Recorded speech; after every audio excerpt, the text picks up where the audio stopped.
হযরত আবু সাঈদ খুদরি রাদিয়াল্লাহু তাআলা হতে বর্ণিত আছে যে রাসূলুল্লাহ সাল্লাল্লাহু আলাইহি সাল্লাম ইরশাদ করিয়াছেন, যে ব্যক্তি মসজিদের সহিত মহাব্বত রাখে আল্লাহ তাআলা তাহাকে মহাব্বত করেন।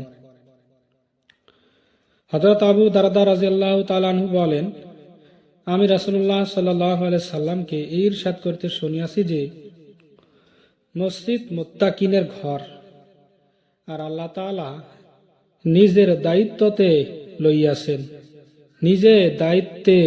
লইয়াছেন যে মসজিদ যাহার ঘর হইবে তাহাকে শান্তি দিব, তাহার উপর রহমত নাজিল করিব, ফুলসিরাতের রাস্তা সহজ করিয়া দিব, আপন সন্তুষ্টি দান করিব এবং তাহাকে জান্নাত দান করিব। তাবারানী। হযরত মুআজ ইবনে জাবাল রাদিয়াল্লাহু তাআলা হতে বর্ণিত আছে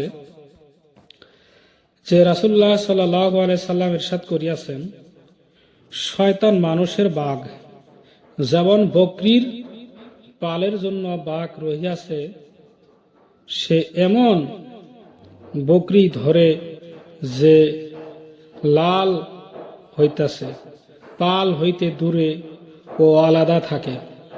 এতএব পাহাড়ি ঘাটিতে আলাদা অবস্থান করা হইতে বাঁচিয়া থাকো, একত্রিত হইয়া থাকো।